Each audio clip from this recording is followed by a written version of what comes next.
Assalamu alaikum, dear listeners. Inshallah, today's show is about the equality that flows throughout Islam, from gender to race to wealth. As you may know, Islam was born in a harsh environment of tribalism and polytheism. Women were not seen as equal to men. Very little, if any, thought was given to orphans and the poor, and slavery was used as a means to enrich society. Then came the Prophet Muhammad, peace be upon him, and the Quran revolutionizing the way in which all of these things were thought about. The Quran guides us, stating, O mankind, indeed we have created you from male and female and have made you into nations and tribes, that you may know one another. Indeed, the most honored of you in the sight of Allah is the most righteous. Indeed, Allah is knowing and acquainted. Quran 49:13. And then one of the best hadiths to highlight the equalizing force that Islam is, O mankind, your Lord is one, and your Father is one. You all descended from Adam, and Adam was created from earth. He is most honored among you in the sight of God, who is most upright. No Arab is superior to a non-Arab, no colored person to a white person, or a white person to a colored person, except by taqwa, or piety. So it is with verses and hadith like these in mind that we will be discussing the idea of Islam as the great equalizer with Nawal Ali, a public health specialist currently residing in the USA. This is Nawal's fourth time being a guest. Nawal, welcome to the show. Assalamu alaikum. Thank you for having me. Walaikum assalam. So, before we discuss equality between the sexes, I think it's very important to highlight what kind of equality we are talking about, as in today's day and age, people confuse it with sameness. The actual definition of equality is a person or thing considered to be the same as another in status or quality, but not a copy of the person or thing. So it is important to differentiate that same and equal are not equivalent to each other. With this in mind, how did Islam make the genders equal? Yeah, so I think it's true that we have this understanding of equality being a concept where, whatever men have, women have. And I think in some instances that is true that we should have the same as men, but in other ways, we can't deny that physically women are just different. They have different things that they're capable of. So, we have to recognize, like, men generally, yeah, they're physically, stronger than women are naturally. We also have to recognize the fact, but like that, men though as well, they don't have the same emotional endurance that women have. So I think it's really important to highlight that there's some things that will be the same and that can be the same. So like a woman getting paid as much as a man does, that's not a problem. But at the same time, we have some natural elements that we just can't fight against, or different needs generally that we can't really have an equal basically place on. So in Islam, I think it's really important to highlight this, which is that in Islam, before Islam came, there was a very deep culture of discrimination and harm to women. I mean, women were, girls generally were buried alive. Women, like men, didn't have a limitation of how many women they could marry, because it was just kind of like a woman was disposable, that you could marry as many as you wanted. And there wasn't a real sense of responsibility of taking care of that family and being good to those, to your spouses. Islam, I think what people really, when you read it from a first world point of view in 2020, you're like, these things seem so backwards. And I think it's really important to understand that Islam gave rights to the women in that time, in that society, based on so it liberated them from the problems that were happening at that time. Now, that doesn't mean that all of those rules have to stay the same way that they are until now. So, for example, I just want to like mention this. Like, for example, people talk about, oh, in hadith and stuff, it says a woman should not travel alone. Yes, because at that time, the danger that there was with women traveling alone, and men not caring about their women, it was really important for Islam to highlight that you should care about your women, and women should also care about their safety. And in order for that to happen, there should be a man chaperoning them so that the women can get safely to their destination.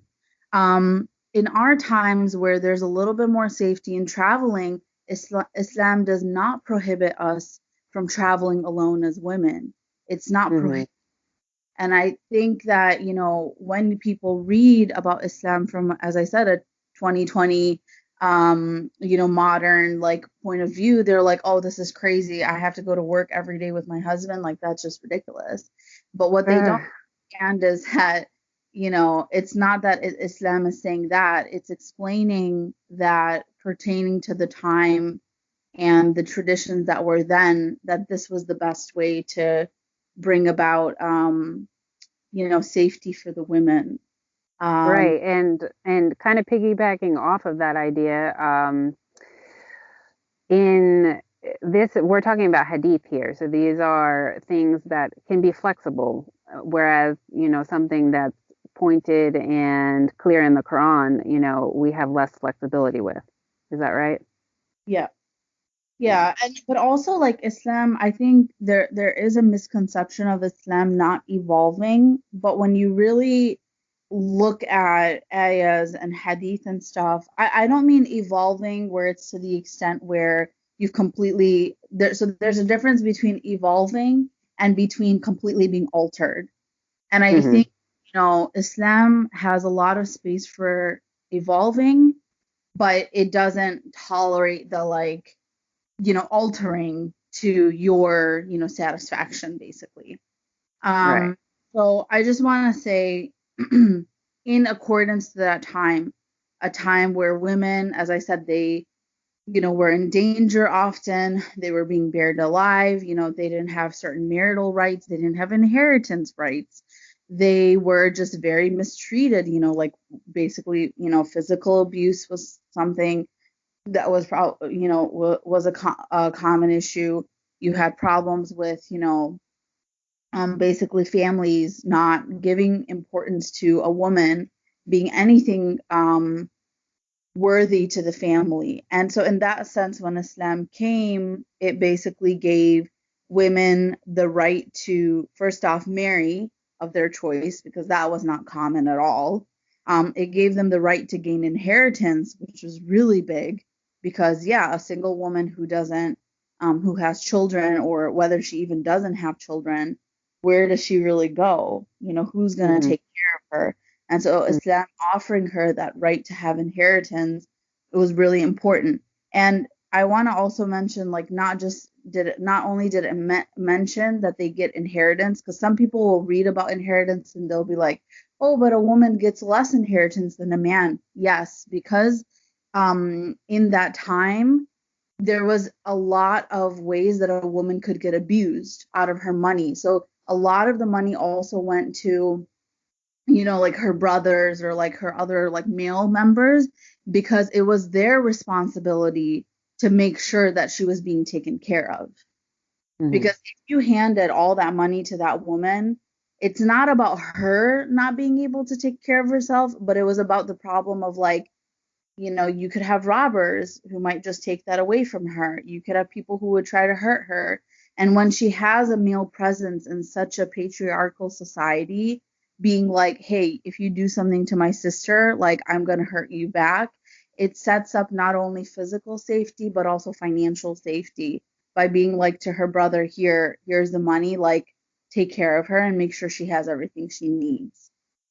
Right, because her inheritance is a separate issue. That's hers alone. But her brother's also is, he has commitments and fulfillment Yeah. to maintain the women in his life. So that's why it would make complete sense for him to get a bit more than she did. Yeah.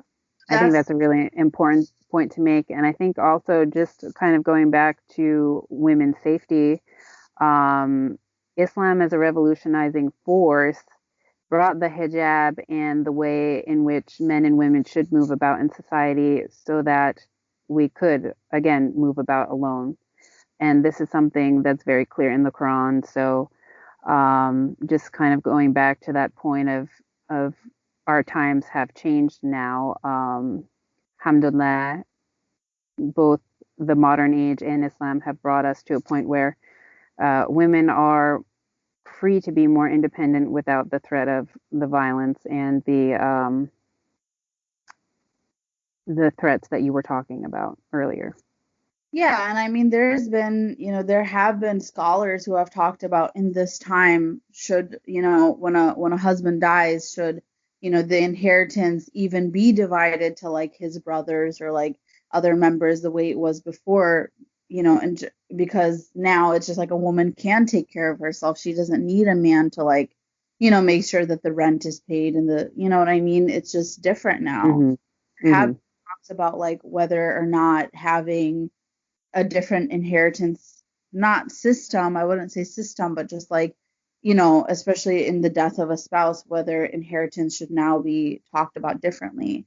Because in full honesty, in a more independent society, you find that even men they don't really, they're not going to really view their responsibility of taking care of their siblings, female siblings or whatever, in the same way as that society, at least, Mm-hmm. was made to think. Um, so yeah, it's something I do want to mention, because I think inheritance is something that a lot of women get very frustrated about when they read about it. Um, so yeah, so Islam also, in accordance to that time, it also gave women the right to their body. So meaning, men not viewing them as just a sexual object that they could use and dispose of, not just a woman not being just like a like just a baby making machine, but actually having the right to refuse sex when she wanted, which was something very uncommon for that time. And being able to say, hey, I'm not like, that I deserve to be treated well, in intimate moments and generally even otherwise. Which is why I always highlight that Islam talks about the best man is the man who treats his women with kindness. Mm-hmm. It specifically talks about intimacy, that a man who, approaches his wife with, that it's the sunnah that you approach your wife with kisses and kind words. Um, Mm-hmm. Women have a different way of feeling, well, first off, because of course, biologically, like that does comfort the body for like a woman, and it does do a lot for like her comfort during intimacy. But it's also about like men learning a gentler approach and not just, you know, going in with it with a more, I just want to get physically what I want type of approach. So all of these are really important to highlight, and like the last one I'll mention is like the right to divorce, because that was a huge thing too, that women could finally ask for a divorce and they could actually separate if they really wanted to, because that was really not common before that.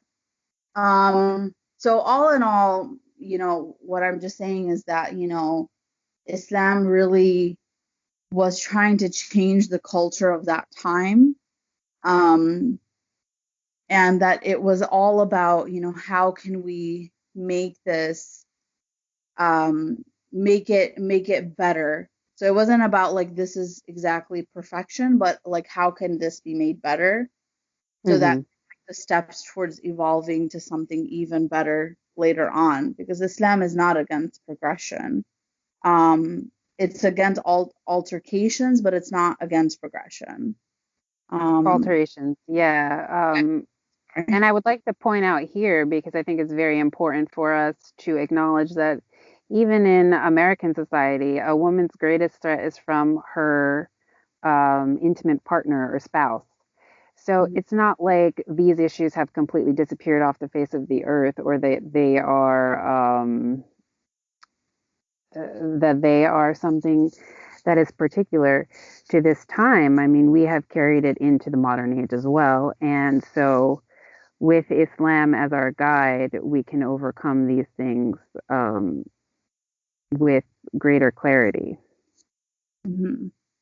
Mm-hmm. Yeah, and there was like other things as well when it came to gender. I mean, it wasn't all just focused on um, women or specifically on men, because the Quran also really highlighted, responsibility of both genders towards the family. It also emphasized, the biggest one being equality in the eyes of Allah, because a lot of religions before, it was like, a man was worthy more in the light of God than a woman was. And all of a Right. sudden had this culture that where Allah was saying, I don't care what you look like, I care about what's inside. I don't care what Mm-hmm. gender you are, I care about what's inside. And that both of you will be judged equally, which was really important to understand that. And it wasn't just equal in terms of gender, it was equal in terms of race, in terms of ethnicity, in terms of everything that you could think of, even age, except of course, unless it's a child. But, that was a huge thing for many It is. religions.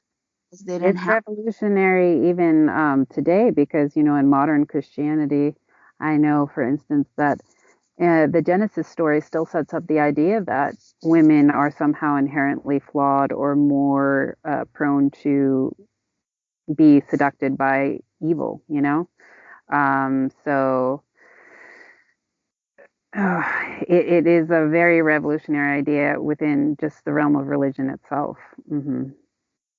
And And it so was, kind of, I don't oh, feel sorry. like it's, sorry, I didn't want it to feel like it was all about, women being feminists and things like that. No, Islam also does, hate overly feministic societies as well, where men are being abused. It's Mm-hmm. about reaching a balance. And that balance, I think this is something I want to mention. I think for a lot of traditional Muslim societies, especially overseas, I find that their balance is a woman who's, if she doesn't fit the like obedient wife, staying at home, taking care of the kids type of standard, it's just utilized in a way like that. Her flaws are utilized in a way where like she's not being Islamically the right woman. But Islam doesn't have the right woman. It doesn't Mm-hmm. have one, actually, because Khadija, she was a businesswoman. Mm-hmm. I mean, the Prophet ﷺ was working for her. He was Mm-hmm. 25 and she was 40 and he was working for her. Right. So you guys understand that she was his boss and he listened to her and he followed what she wanted. He never had any ego problems in that, Mm-hmm. and at the same time, she respected him. There was a form of like, not, there wasn't that idea of like, oh, so he's a man lower than me. No, because it consistently talks about the reason why the Prophet ﷺ loved her so much was because she was so supportive. And I Mm-hmm. think that there's really key elements that we have to understand, that there's a difference between a woman being supportive and that means that she's submissive, because that's not the same thing. No, That's yeah, right. Um, and in the same way, there's a difference between a man being responsible and then a man being like oppressive, you Mm-hmm. know. I think those things need to be really understood and studied, because I think that I at least find that in the Muslim society that this is a really big issue of people not understanding that Islam has put forward equality. So like, yes, women should be the spiritual guides of the family, but that doesn't mean she can't be that guide if she's working outside. And a man Mm-hmm. should be, a financial supporter of the family, but that doesn't mean he can't be that while also helping at home, And being and also a spiritual guide. I mean, yeah, I think that's the whole point is that, Islam brought about this force and this way of life that if, we really read into it, we'd see that everything could fluctuate. It's going to work differently between different couples, and that there isn't really this one size fits all idea. The only idea that is one size fits all is that we're all created equal in the eyes of Allah in terms of our spirituality and our capabilities to understand the divine. Yeah, Other than that, it's all just the details. So exactly. kind of moving on to this idea of Islam as the great equalizer. How did it eradicate any idea that a person was either superior or inferior due to their race or ethnicity? And how did that kind of play out in society? So I do want to mention that when I looked back on, at least in my studies, I don't know about anyone else, about, racism and slavery in the Prophet Prophet's time, I found that slavery was not really race bound. It was actually more status bound. But since slavery is a topic that we are still unfortunately having to deal with in our time, and it is an issue that we still haven't really healed from. It's important to highlight that there was still this kind of, there wasn't so much um, racism against, there wasn't this concept of, from what as I said, what I studied, of this idea if you're black, you're a slave. But there was certain other ideas of like being of a superior race, being Arab, being special. And Islam really, so number one, you have the topic of ethnicity. And one of the hadith, it talks about, because Islam came to the Arabs, I think it gave them this idea of like we're even better than what we even thought we were. Um, and I see it in our society now where you have a lot of people claiming, they could be from Pakistan or from Iran or whatever. And you find that there's a lot of talks about them being like Sayyids, like related to the Prophet, or them being originally Arab or whatever. And I think it comes from that sense of inferiority, which is completely just, wrong, because Hadith talks about anyone who learns Arabic is known to be an Arab. Mm-hmm. And that's it. Like it completely changed the idea of what an Arab even is.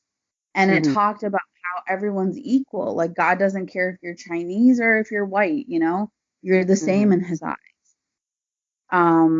It also, you know, really taught, like it really emphasizes the things that like non-Arabs brought to Islam at that time. So you had Salman al-Farsi, he was Iranian, who, brought so much to Islam through his own, work as a Sahaba.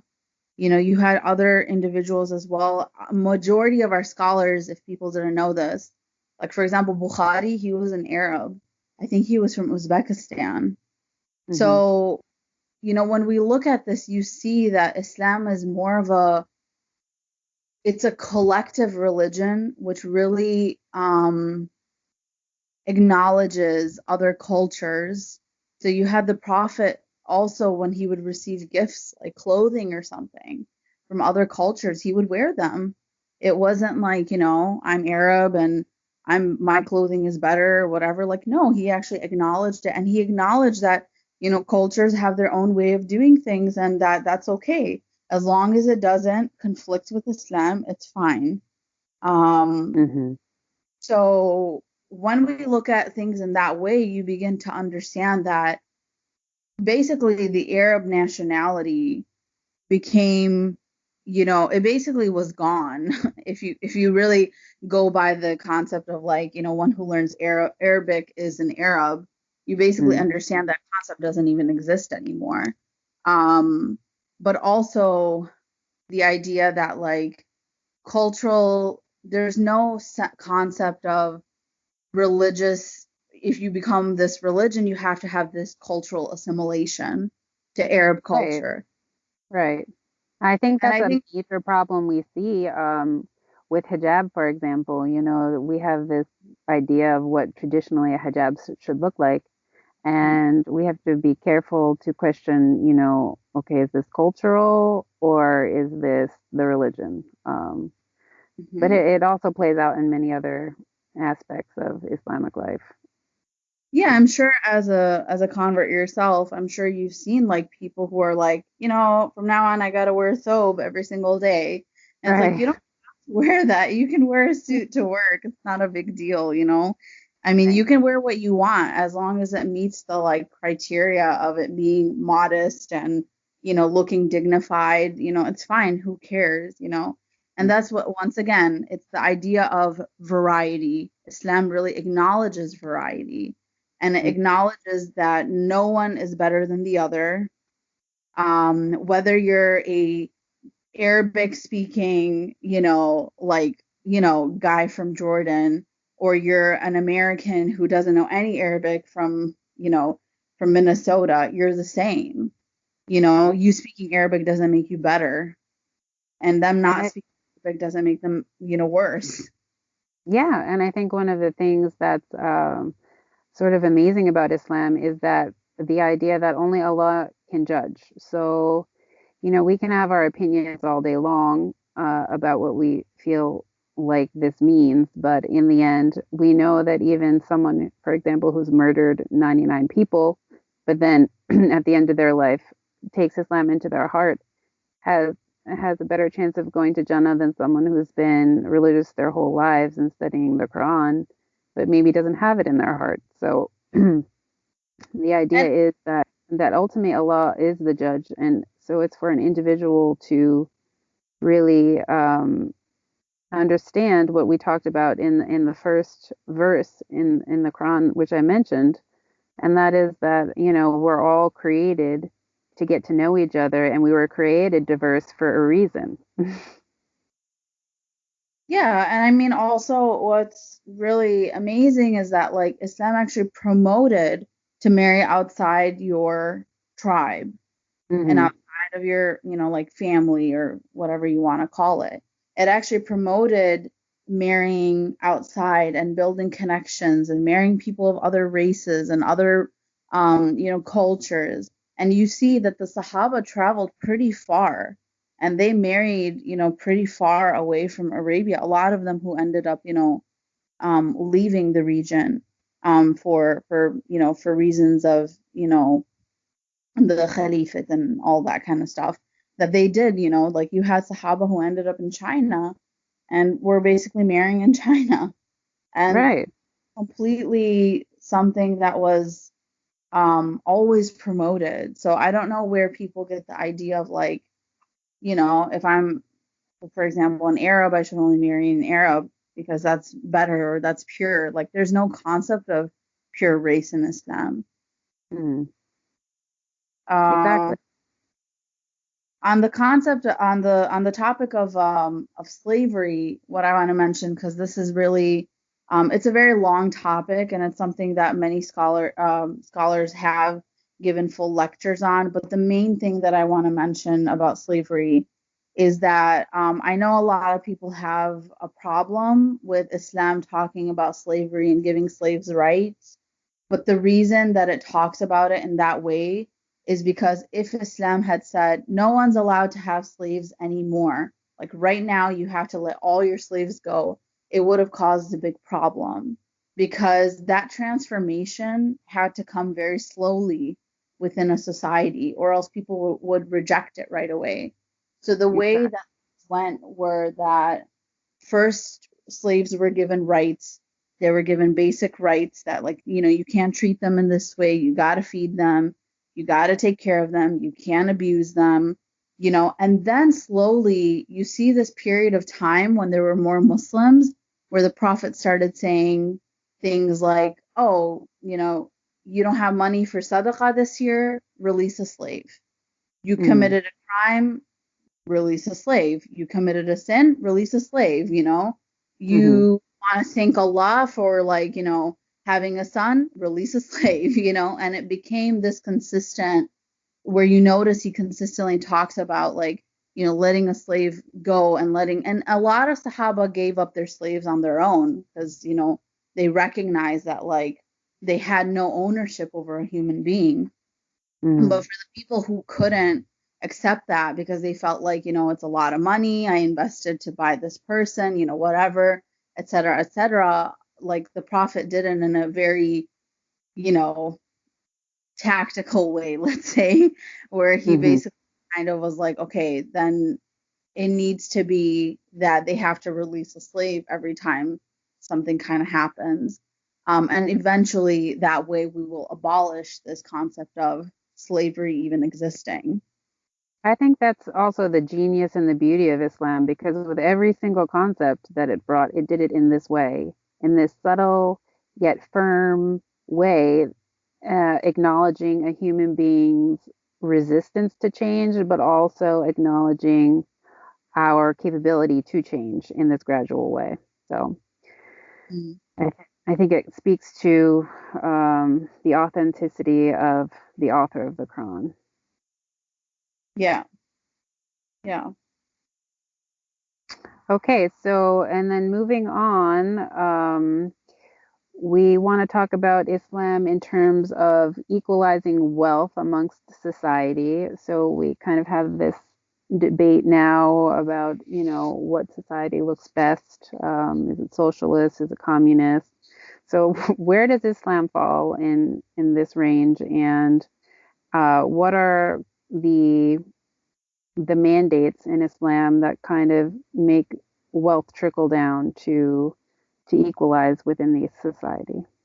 hmm So I know people have talked about, how Sharia law would play into a society and all that kind of stuff. But when you look into the basics of, I don't want to get into the whole like how a government should run and, how it should Hmm. deal with partners and all of that, because that's like a whole separate topic. But as far as wealth goes in a government system, the main thing that Islam really cared about was like, are the poor being fed? Are the vulnerable being taken care of? Or is it that you have half of the city living really well and then half of the city is just dying of hunger and famine? So when it comes to equality of wealth in Islam, the main thing that was really important was zakat. And then the second was sadaqah. So zakat is basically the annual charity that we give from our income, and it's a certain percentage for everyone who can of course afford to give it. But that money is supposed to be distributed amongst the poor to help them feed themselves and take care of themselves. Now, I know that this has been honestly something that I have seen quite often in America, which is people who live off of the zakat, but they don't work, and they don't want to work. And that's something that also Islam talks about, which is like taking pride in working and, providing for yourself if you're healthy and if you're able. Also, just really appreciating that you have your health to even be able to do that. This zakat is supposed to go to people who are either sick and they cannot work, or people who, okay, yeah, if it's a situation where like you couldn't find work because there was some kind of a situation and you couldn't feed your family, then yeah, it could go to someone like that as well. But I think this idea of, you know, both sides have to do their part is really important. That you should try to work and take care of yourself to the best of your ability, but that you should also, if you're seeing in your society that there's people who aren't able to do that due to illness, due to, maybe their children or whatever, that you should be taking care of them. And it also talks about orphans, like that, the best people are those who take on orphans, who take care of orphans, and give this protection to a child and, like basically sustenance to this child. So that's basically for me, at least from what I've studied, the gist of, Sharia law when it comes to wealth is about that. It's about financial security for a society. Um, I already mentioned that, that when slavery existed in that in Arabian society, that a lot of people gave up their slaves to make up um, for the crimes or like whatever they might have done, depending on what type of crime or sin it was. But also another way was through giving sadaqah or through giving whatever money they could. And as I said, even releasing a slave, it's actually at that time, at least, it was a form of also giving up your wealth to create more equality. Because when you're releasing a person, you're basically saying, okay, you're a free man now, but you've also created more balance in that society because there's no longer that concept of like, okay, slaves, so they're the really poor, and then the people who are more wealthy. You've basically equalized it where he's a free man. Yes, maybe he still won't have as much money as you do, but it's like you're getting closer to that kind of equal status. We don't believe in everyone having the same amount of money. I don't want people to think that it's like wrong to be wealthy or it's wrong to be poor. That's not the whole thing. But, what we do emphasize is that like the vulnerable should be taken care of and the wealthy should not be at a place where they can abuse that wealth or use it for things that really are not necessary, because you can, if you have too much of anything, it rots, and that's the whole thing, is that you don't want to have too much of anything. Having too much poverty can be rotting to the soul, and it can be harmful to the soul and to the family as well in terms of health and everything, and having too much wealth can do the same. Yeah, I So mean, there are plenty of hadiths using your wealth wisely. Also, your knowledge, your position, all of these things that Allah has granted you, because you will be held to account for them. So, um, it's important for us to keep that in mind as well. But like you said, it's not a crime to be wealthy. It's not a crime to be poor. It's really about just creating some safeguards in society for when you fall on hard times or for situations out of your control, so that there's kind of a grace to it all. yeah, so I mean, so those who are wealthy, they weren't viewed better. I mean, it wasn't considered like that God loves you because you have more money. And that's really important because in a lot of societies, if you were born in a higher caste system and had more money, it was like God loves you and he cares for you. And that's why you're better off. Like you're being basically given a reward for like whatever it is. But in Islam, we don't view it like that. We actually view that people who have money have a higher responsibility towards the Mm-hmm. society. And Allah mentions that like wealth is from Him. And so if He wants to change that, you could be on the street tomorrow. So Exactly. you got to use that money well and you got to praise Him for it, for whatever you have. And that wealth, because it's from Him, you know you don't you're equal. I mean, you're equal in terms of whether you're poor or you're rich, because what Allah looks at is not the money you have. He looks at what's inside the soul. So for you who has this money and who's living much better, you have to use it responsibly and you have to focus on utilizing that wealth for goodness. um Right. And I think a hadith here I can interject.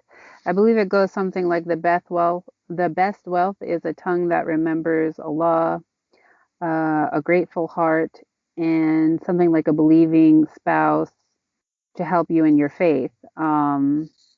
So again, that speaks to the concept of wealth on a different level. Um, and that's what really Allah looks at in terms of what we're talking about here. mhm. Yeah, and I mean, just to like, tie this all in together, we have a pillar of Islam, Hajj, which I mean, I know not everyone gets to experience it, but Hajj is basically a symbolic embodiment of this equality that Islam promotes. Mm-hmm. Because in Hajj, you're mixed together as generally you're mixed together as ethnicities. You have people from all over the world. You're all doing the same prayer. You're all wearing the same thing. Women and men, of course, are like together in that space. And basically, you're all worshiping Allah. And it's just this embodiment of like, we're all the same. No one's Mm-hmm. better here. It's not like if you pay for a ticket, you get in the front line of, Right. getting to worship closer to the Kaaba itself. It's just everyone's the same. Mm-hmm. And you have to acknowledge that whether you're a wealthy person, and as much as it might make you uncomfortable being with someone from, I don't know, like a poorer part of the world, you got to do that Hajj with them. You have to build that bond with them. You're Mm-hmm. forced into this, place of like, we're all one, we're all here for the same thing, which is to worship God and to better ourselves. And we're going to do it together, and you're no different than me. So it's really important to really look at that experience as, you know, helping you to understand how Islam really views society and how it views Muslims as a whole. Right. It's kind of the culmination of everything we've been talking about with the great equalizer. Hajj is the visual example of that great equalizer, because that's how we are going to come on the day of judgment. We're not going to have our cars or our kids or anything else with us. We're going to be basically stripped naked of all of those things. And so what you have left is your Aman and your knowledge, and that's it. Hmm. Yeah. And then we we can talk about too this in terms of prayer. So I think it's a fascinating thing that Islam kind of cut out the middleman in religion, where in Judaism and Christianity both, you have, these higher level officials in the church who are supposed to be kind of intermediaries almost, or looked upon as having a greater connection to God. And I think when Islam came, it kind of revolutionized this idea that no person, no matter their station, was connected to God on a different level than anyone else. That we all have this kind of same capacity to connect with God, and I think we can also see that in our prayers. That we all pray in the same way, and Hmm. that we don't have someone in between. Yeah, I completely agree. Um, Islam does have the concept of scholars, which is something completely different, but it also talks consistently in the Quran about those who understand, those who basically can understand, will think about it, on their own. And I think there is this major concept of having independent thought, because that's a really big part of our religion, is like, you have to also understand what that means to you. So as we've said, there's a lot of variety in Islam. And scholars, they're really great to have. Of course they are. They can help us to understand certain things that we can't. They also help to highlight things. But I do see that in our society, sometimes people take, the word of their sheikh over what their own gut is telling them, or um, what they think is right for them. Um, and then you also have the opposite, right? Where people are just like, I'm going to do what I want, kind of. Hmm. And Um, try to make the scripture fit to what they want to do, which I think you find in all religions, to be honest, or all ideas, even politics. yeah, but there should be a balance. There should be a balance of like respecting those who have spent the time to study that religion and understand it, and to the best of their abilities, though, as well, right? Because they're not prophets. They're not, they Absolutely. don't have all the answers. Um, Exactly. but Yep. also to sit for yourself and try to comprehend, like, okay, Allah is saying this, so what does that mean for me? How does that like work in with me? Is this something that I understand in a very specific way, and then trying to go through that pathway as well. Um, it's not easy. I understand why a lot of people just rely on scholars much more. Mm-hmm. And I also understand why a lot of people don't rely on scholars because they haven't received answers that were very beneficial. So, I've met sisters who have said, listen, I just can't wear a hijab because in the country that I live in, a hijab means I'm a target. And, Mm-hmm. for a scholar to say, oh, you should wear the hijab because it's mandatory, it doesn't really fit in with that, it doesn't Mm-hmm. fit in with like endangering your life to do something like that. Well, it's kind Um, of taking on, in that instance, it's taking on the opposite of what it was designed to do. So again, we have to look at Islam through the lens of it's always come for the betterment of society, and so we have to think of it in terms of that. And we have, like you said, there are plenty of scholars to choose from and go by, and even they don't agree with each other. So to think that somebody who hasn't specialized could come up with something completely different and be right or be wrong is not out of the question. And that's also a great equalizing force in Islam. Nobody's opinion is ever discounted because of their background. Yeah. I mean, we're not supposed to be all the same. I think that's something that people have a problem with is thinking that we all have to be the same. I know I said already before that we're not supposed to be the same as genders, because we have different capabilities. We're supposed to complete each other but not be the same. But as well as, with yeah, like with scholars as well, or Muslims as a whole as well, we're not all supposed to agree with each other. We're always supposed to have different opinions. The problem is, how do you really tolerate a different opinion from yours? Because I've mentioned in previous, interviews we did that I learned that, some people are just much happier with the simplistic idea of Islam. And you know what? I really don't think that there's anything wrong with that. If you feel like you just want to do your 5 prayers a day and just be a really good person and just not drink alcohol or eat pork, and that's, what you can handle, alhamdulillah, that's great. You know, who is Mm-hmm. anyone to say and be like, hey, did you, pray your sunnahs today? Did you like, for example, do this or that? Like that, those people, they're doing what they need to the best of their abilities. And for you to come and like, completely destroy that faith or that, self-confidence that they have in their worship is just, that goes against Islam actually. Mm-hmm. And then there's some people who are like great with, waking up for tahajjud like every morning and, going and doing, whatever else it is, and that's great too. Like that's fine. Like that's, if that's what you can do, alhamdulillah, like props to you. But even in that, Allah's gonna judge not based on who did more. He's gonna judge based on who did what to the best of their capabilities. Because there's people who go out for tahajjud every morning, but maybe they're like really bad towards their children.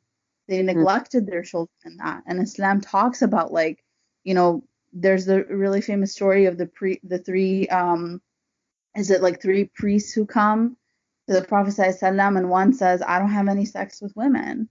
The other one says, I worship all day and I don't like, sleep or something. And the last one says, I fast all day and I don't, do this and that. And he says, all of you are wrong. There needs to be balance. And I think that's really the key in this religion is having balance and also, having basically an opinion of your own and doing what you can to the best of your abilities and being the best person that you can be, not what other people expect you to be. Yeah, I mean that's it. You hit the nail right on the head. So in closing, are there any other topics that you would like to mention in terms of how Islam has played an equalizing force in society, or? No, I don't have something specific to say about that. The only thing that I do want to mention for people who are studying Islam and, generally equality is, as I said, to understand that, there's types of equality. There's the equality of things that both people need. So like, both people need food, both people, should get, the same pay and things like that. But then there's also a different type of equality, which is about, based on like your gender or your, like maybe culturally you view things differently. And I think it's really important to also understand when you're studying Islam, if it talks about certain topics that might seem unfair to you, like why does this person get more than that person? You have to understand that it was doing that, and like, that was happening in that way due to, other societal factors or gender related factors. So in that time it seemed fair, but that doesn't mean that you have to do it in that way in our time, because things do change, and as I said, Islam is not there to be changed. It's there to progress and to fit into every mold of society. So that's what I just want to say. So don't feel like, oh, Islam is so unfair for saying this, that women have to do this, but men don't, because it Mm-hmm. probably said that because, it was trying to bring convenience to women. Right. I don't know how many women, just as an example, I don't know how many women would want to be like praying 5 times a day and, also doing their regular jobs and everything else when they're on their period, because Mm-hmm. naturally you're just more exhausted. Mm-hmm. Um, so we have to view equality also based on personal factors, and And not just, yeah. yeah, absolutely. One of the most beautiful things, and one of also the most misunderstood things, like you are expressing. I think especially for either someone newly coming to the religion or someone studying it from a different religious background. So it's very important not to take this stuff anachronistically or without the history behind it, and with the idea that Islam is the ultimate guide. So a guide means it's not rigid. It can always move and flex with the times, while still keeping true to itself. Yeah. Oh, well, it's been very enlightening, as always, to have you on, Nawal. We thank you for taking out of your time to talk to us about this topic. Jazakallah khairan for having me. And inshallah, we can get together again and talk about some more interesting things. Inshallah. Jazakallah khair. Assalamu alaikum. Alaikum assalam.